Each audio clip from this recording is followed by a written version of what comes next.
Hey doll, welcome to the Moors murders. I sort of have difficulty saying Moors, Moors. That long vowel is not really in Northern Irish language. So if you follow Isles of Mystery on Instagram, I hope you voted for today's topic. As you can see here, actually quite a few people wanted the Loch Ness Monster. Should I do the Loch Ness Monster still? I know Jem voted for Loch Ness, but she's from Scotland, so she's a bit biased. But actually, Ian Brady is from Scotland. Anyway, welcome to part 1 of 4? Well, it's basically a series on the Moors murders. At the time of this release, all the episodes have been compiled and smashed together and uploaded onto one as a Patreon episode. Doll, this is the most research I've done for a case. I can see why people are so obsessed with the Moors murders. There's just so much to read. There's just so much, and it's all documented. Both Ian and Myra spoke a lot and took a lot of photos. So you're not actually going to see a lot of me in this. I'm going to put photos, which I'm sure you'd rather look at. Yeah, you want to see the photos too. You don't have to Google it while I'm telling the story, then you have to Google what it looks like. I'll show it to you if you're watching. If you're listening on the podcast, you're still gonna have to Google it. Anyway, intro, let's go. You gonna learn today the childhoods and backgrounds of Ian Brady and Myra Hindley, their dark relationship and how they became maybe Britain's most infamous child serial killers. Ian Brady. Here he is. The infamous Ian Brady was actually born Ian Stewart in Glasgow, Scotland on the 2nd of January 1938. His mother, Peggy Stewart, was an unmarried waitress. Doesn't she look sweet? And the puppy at her feet? So cute. What a little cutie, smelling her toes. According to Peggy, Ian's father was a newspaper reporter who died 3 months before Ian was born, apparently. Peggy tried her best to raise Ian, but with little support. After a few months, Peggy handed her son into the care of Mary and John Sloan, a local couple with 4 children of their own. I'm not sure if this was common back then, but little Ian took on this Sloan name. That rhymes. So he's Ian Sloan. Things seemed okay, as you can tell from this picture, where we can see Mary Sloan on the left, Ian in the centre, and Peggy on the right. And although it is reactive and automatic to assume Ian had a bad upbringing, there are many who argue different. As we have seen from a few pictures so far, which is a lot for the time, Peggy seems and was reported to be a lovely woman. She tried to see her son as often as possible, and during the time, the social stigma and consequences of keeping an illegitimate child were harsh, and it was not uncommon for young unwed mothers to give up their kids to foster parents of the state. But as a young child, Ian Brady already displayed a sadistic streak. He had a bad temper and was described by his neighbours to be a terrible heartbreak for his foster mother. As a little boy, Ian was fascinated by horror movies. His neighbours in Glasgow nicknamed him Dracula, as he would spend his pocket money on going to see horror films over and over again, like the same ones. It is unknown, but rumoured and assumed that around this age, about age 10, Ian started torturing and killing animals. Here is a cute picture of the family dog in Manchester. Isn't he so cute sitting on the piano? Ian boasted of killing his first cat when he was aged just 10 years old, and then went on to throw a cat out the window, burn another cat alive, stone dogs, and cut off a rabbit's head. Oh, and here is a picture of the wee family cat. Oh, wee pet. Oh. Although, remember, it is not uncommon for serial killers to have these violent childhood tendencies. But it's not as bad as what Ian would get up to 15 years later. Ian was accepted for Shaw Lands Academy, a school for above average pupils. Ian's behaviour here worsened at Shaw Lands. He would bang his head against a wall when in a rage. Appearing twice before a juvenile court, he left the academy aged 15. Finding work first as a tea boy, then as a messenger boy. It seems that Ian never had a problem with women. He had a girlfriend around this time, but the relationship quickly ended when he threatened her with a flick knife, which I think is like a switchblade knife, the one you flick. Oh, like that. That's a flick. Flick blade. Yeah.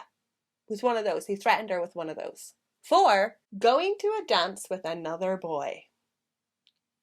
I don't know if any charges were brought forward, but after this, Ian was in court again, this time with 9 charges of burglary against him. Shortly before he turned 17, Ian was placed on probation, on condition that he would live with his mother in Manchester.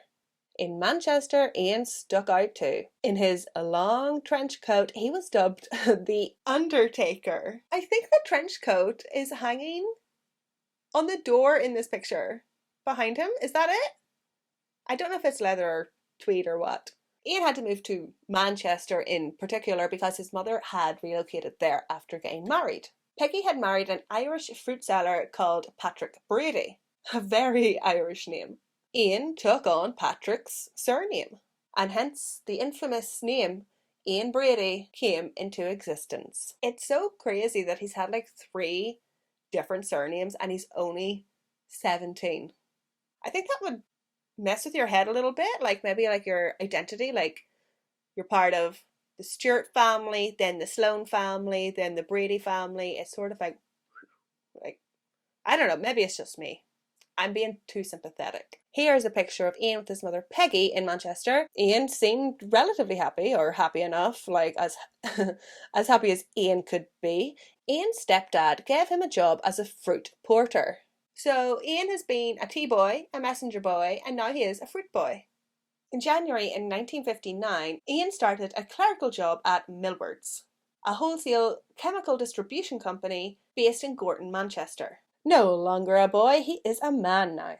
Ian was described by his co-workers as quiet, punctual, but kinda had a short fuse. Ian Brady was a rebel.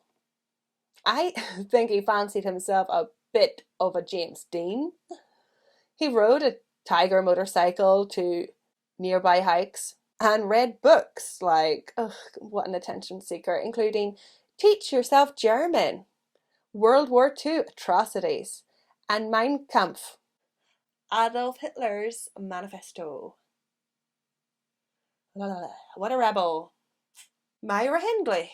Myra Hindley was born in Manchester on the 23rd of July 1942.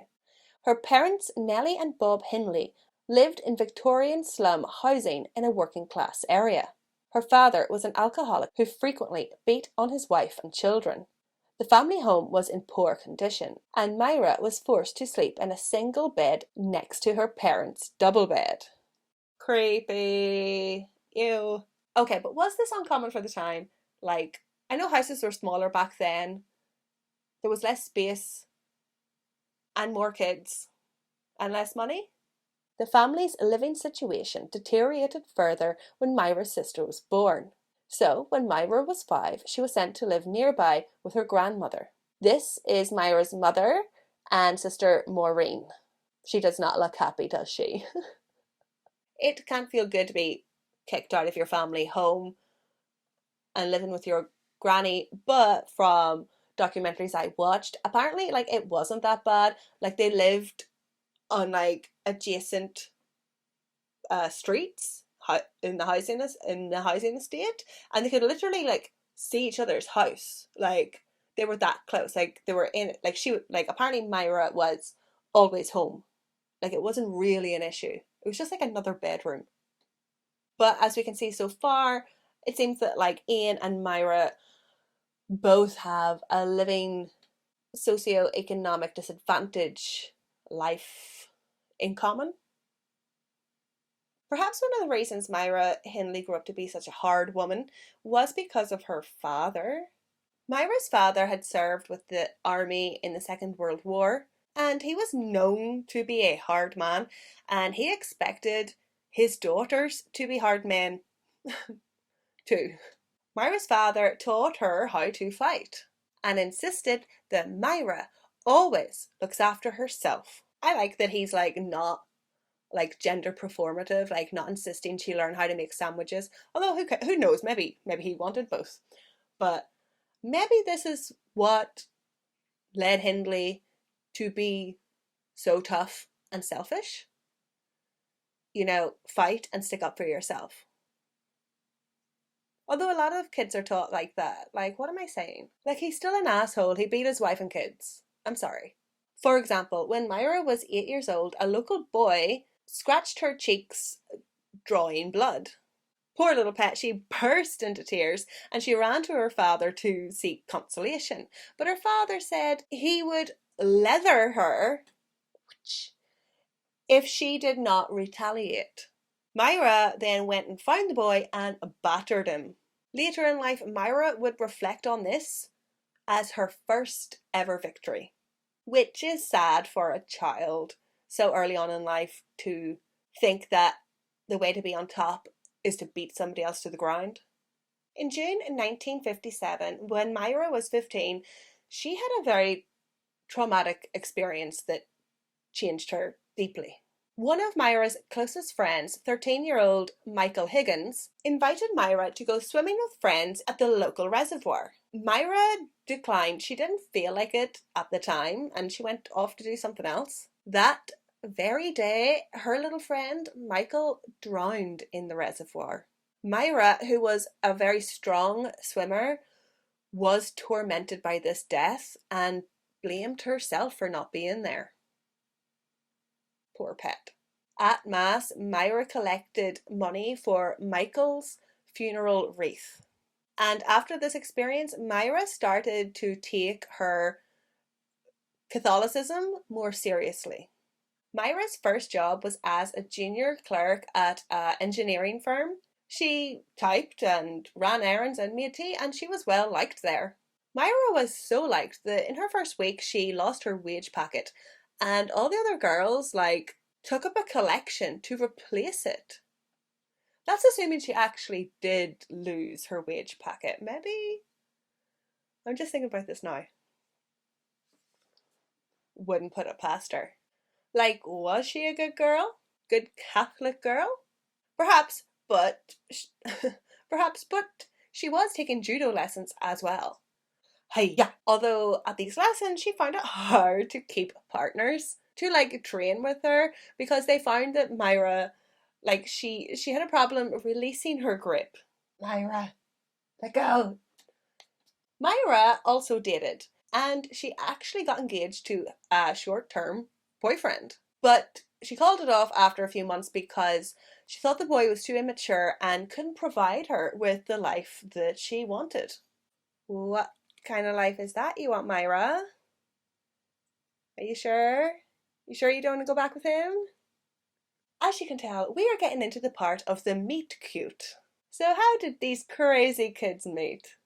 In January 1961, the 18-year-old Myra joined Millard's as a typist, the same chemical company that 21-year-old Ian Brady works.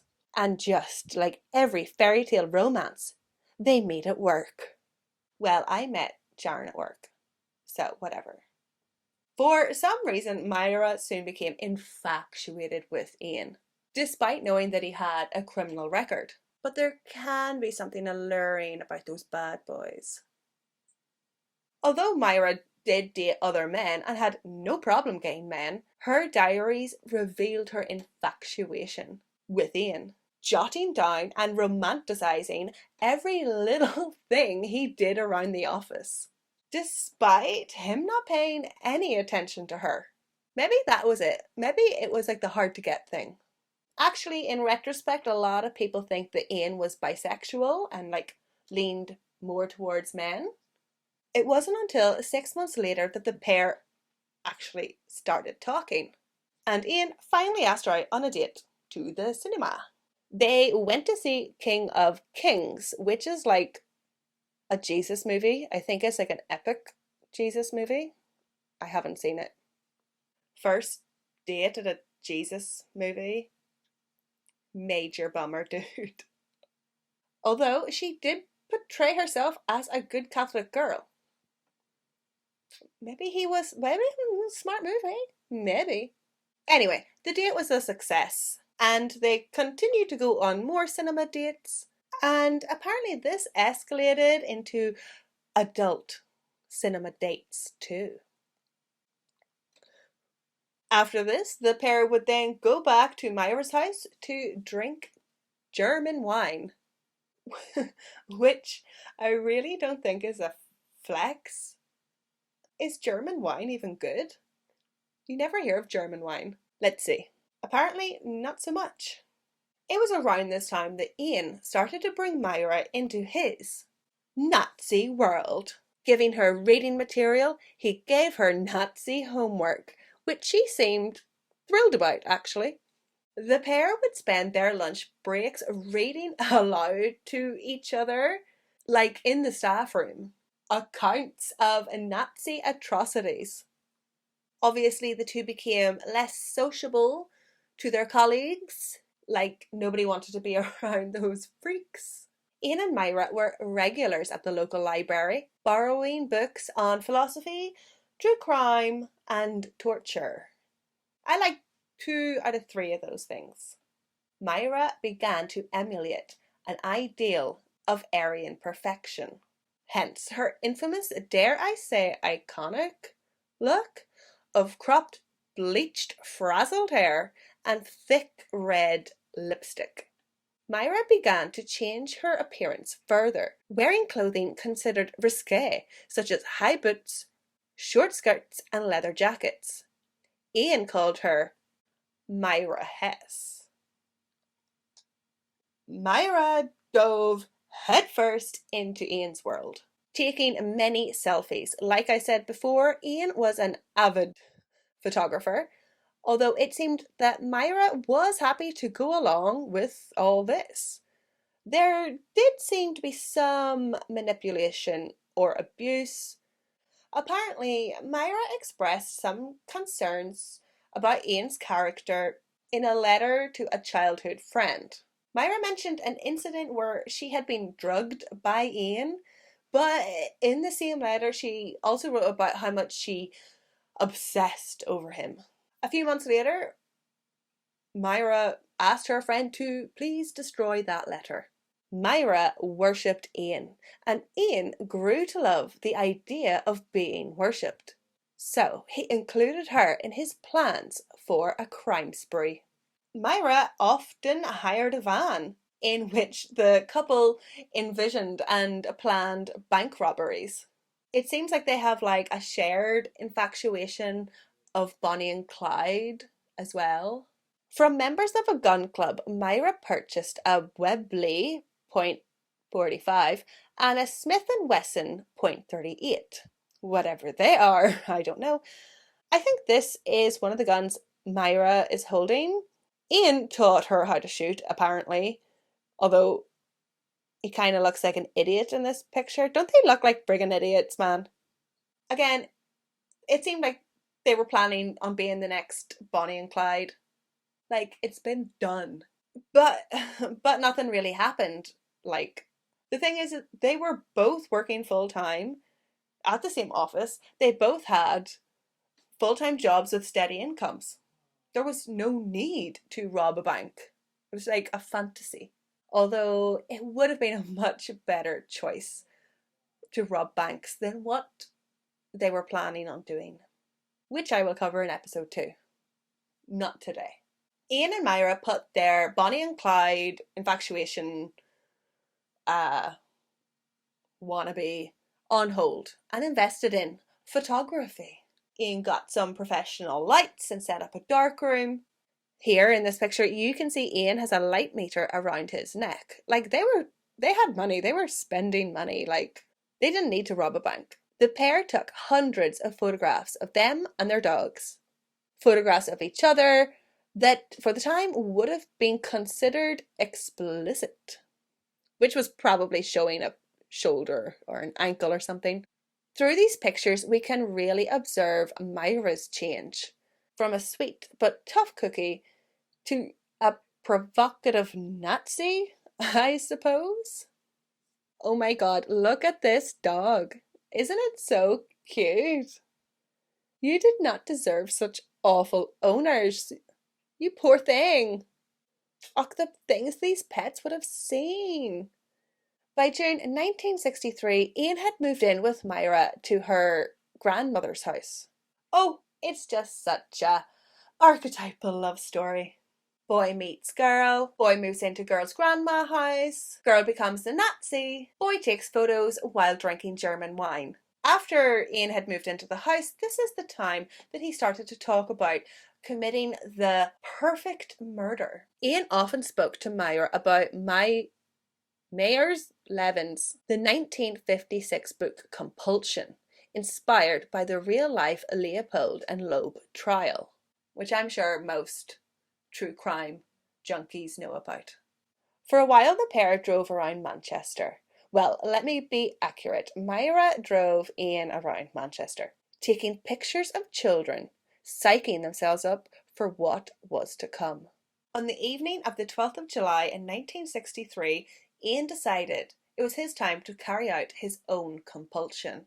He instructed Myra to drive a borrowed van around while he followed behind in his motorcycle. He said when he spotted a likely victim, he would flash his headlights.